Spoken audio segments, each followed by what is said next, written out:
Hello everybody, this is PISSEDRHINO. Today we're going to discuss the Ripper and what I've done to make it my own and what needs to be done for four-wheel steering, what needs to be done to make the wires look good, so on and so forth. So first, let's start off with the four-wheel steering. So I don't know if you remember, but this whole piece here was covered in a piece of plastic. So what I did was I dremeled it out, and now my servo can go up in there, allowing me to be able to move the chassis, turn the wheels, whatever's needed, and not hit. So side to side is probably a little weaker.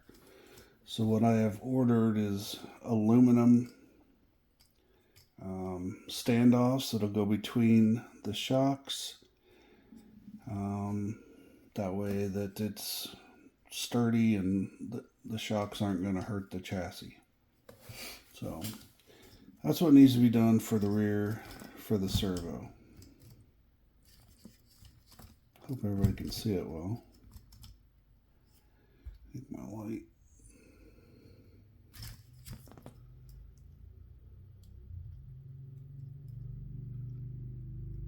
That's better. Okay. Next up is the bottom of the vehicle has skids. And that's usually where you mount your receiver and ESC. But they're not flat. There's really nothing to stick to. So what I did was I made this base plate. You can see the thing that has the Velcro on it. I made that, cut it out of ABS. It mounts directly to the same mounts that the battery tray would take. But now I have this huge flat area to put all my electronics. So, how does that help? Well, let's put the electronics in. First, you can see I put the Velcro towards the transmission for the battery because the battery has to slide in. So this makes it easier to slide in and then catch hold so that it doesn't go anywhere. So I'll show you what I'm talking about.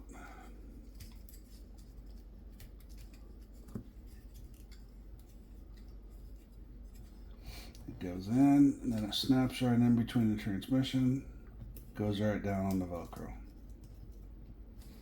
So that battery is not going anywhere. It's held down by the chassis, by the transmission, and by the Velcro. So now you've got, that's a 3S battery, so a 3S battery inside the cage. Next, I'll show you what I did on the receiver. So back here you can see this servo wire goes straight up in there, and in the rear I had the servo wire cross over to the other side and then go under the regular chassis, or under my part of the chassis, in between what I made and was made by Meus. The links don't hit it, so it just kind of makes it cleaner, so there's no wires out on top. So I'll do the receiver last, but you can see where the servo wires went. They're right here. The battery wire, let's get out of the way for now.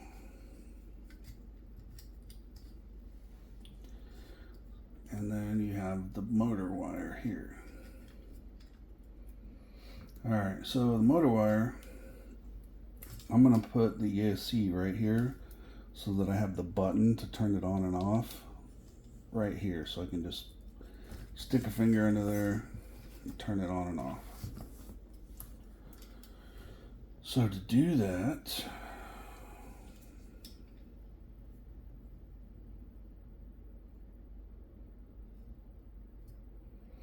twist this a little bit just to keep it out of the way, and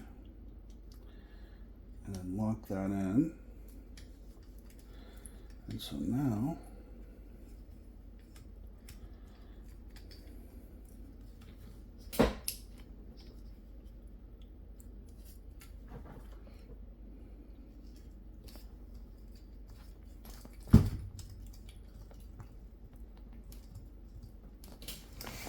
you have the ESC perfectly mounted. Look how clean that is. I mean, that's just, you don't get much cleaner than that.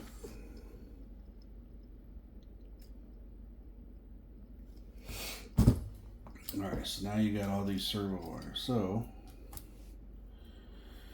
take your receiver, take your front servo, that goes into the number 1 slot. You take your ESC, see if I can twist this one way or the other.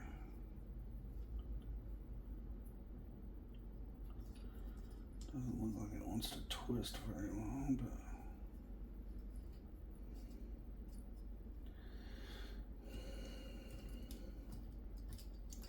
so the ESC goes into channel 2.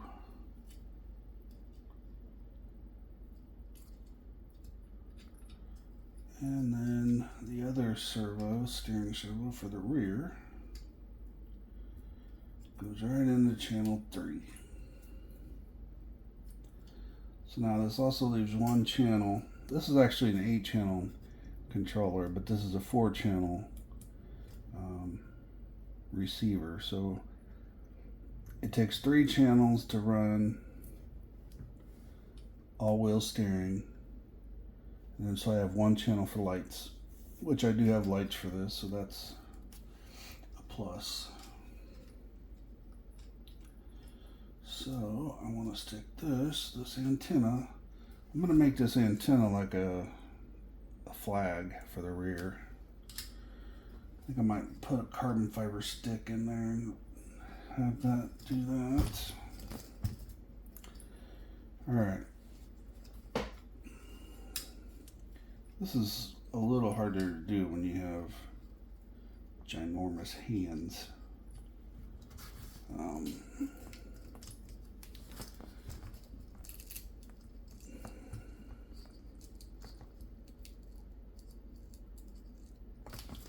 Alright, so that's in.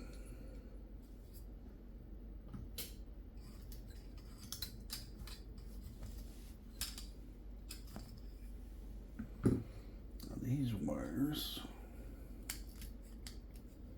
just like down inside the front here somewhere, just like that, all cleaned up.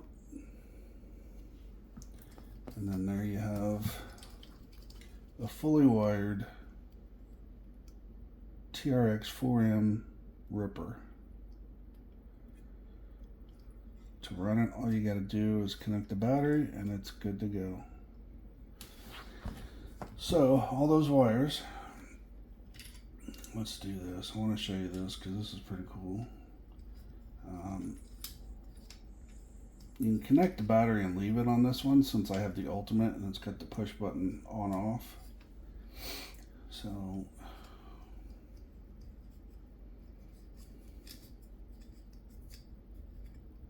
all this goes down in here.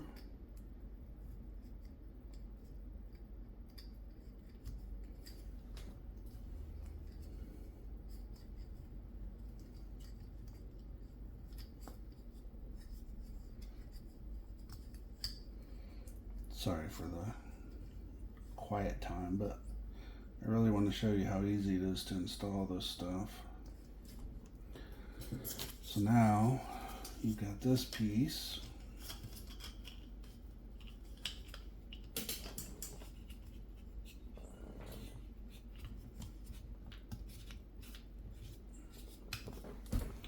That covers it all up. Of course it screws down. But you got side panels, you got this piece, throw the hood on, and there you go. There's no wires visible. So that little plank that I added in there really makes wiring it up a ton easier. Everything's velcroed in, so if it gets muddy, you can take everything out real easy and wash it. What else? That's a big trick. A lot of people, when they double-side tape everything, they're like, oh, it's better double-sided tape. Well, the problem is, once you run through a mud puddle, now everything's coated in mud. You can never get it clean again because all your electronics are in there. So if you put all your electronics on Velcro, you can pull each one out, wipe it down, clean it up, and then if you get it down to a chassis, you can basically throw it down in a dishwasher. I've done that many times. When I raced my Losi 8, I take all the electronics out, throw it in the dishwasher, pull it out, put it all back together after every race. So it works, but on these plastic chassis, I don't know if I do that or not, but you can see it's a very clean install. It looks badass. Once I get that bar in the back, it'll be structurally sound. And sorry for the camera. Let's do this. I already programmed it last night. Let's get this off so you can see. So the button is right there. Turn it on.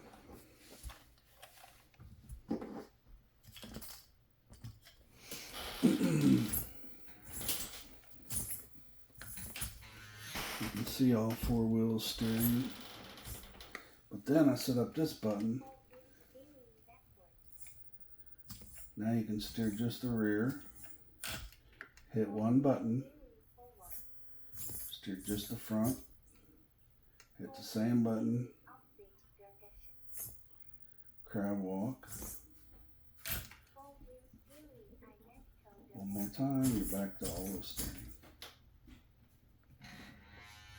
So with this controller, it's very easy to set that up. It's almost cheating. I mean, it takes 30 seconds to program it, so it's not that big a deal when you got a nice controller.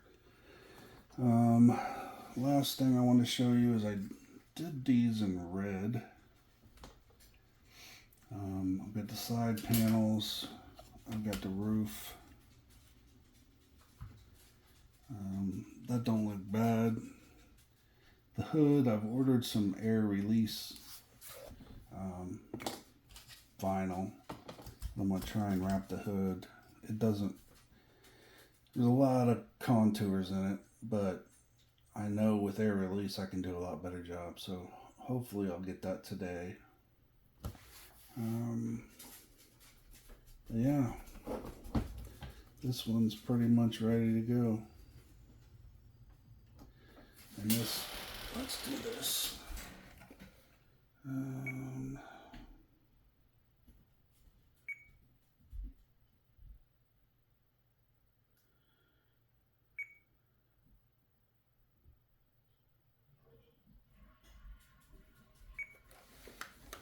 Let's see if it crawls.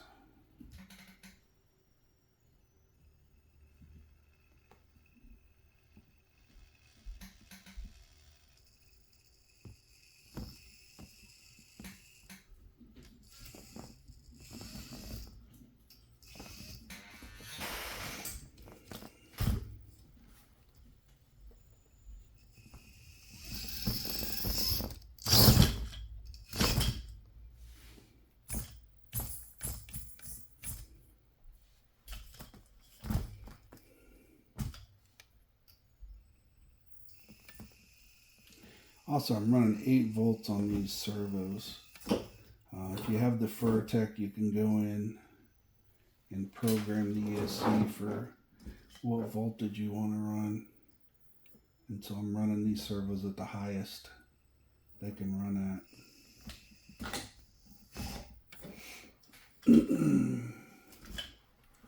Anyway, I think you get the drift.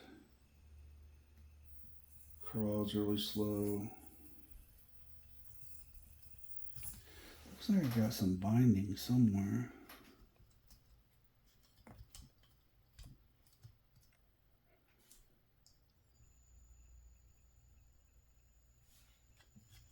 I don't know, I'll have to look into that. I've never had an issue with that roll before, but it looks like I might have it this time.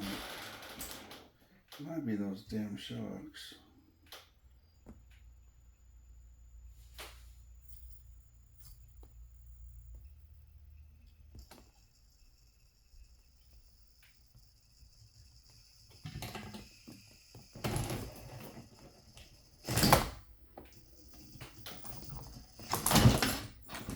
You know what, I'm making a mess.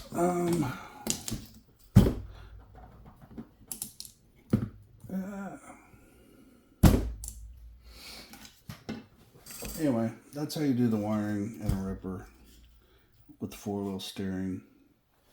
Turn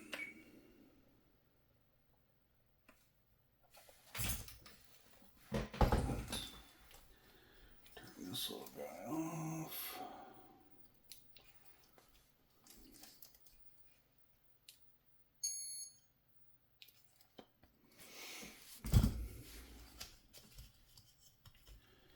If there's any questions, feel free to comment. Again, I think that's one of the coolest things about these chassis. You know, I've done a good job with wire management in the past, like on Mega. Let's see, but all the wires on Mega go up to the roof. Got the same thing, a Lizard Ultimate, and then the same receiver. Everybody complains about the price. I wanted to bring this up to the price of one of these controllers. This is like $279, but you can use it on any RC you have, and the receivers that you need for each vehicle is $17. Now, if you're going to buy the receivers are $40 to $50, but these are only $17. So actually, if you have 5 or 6 cars on a remote, you've saved that much in receivers. So it is worth it. And then you can just throw one of those receivers in and go.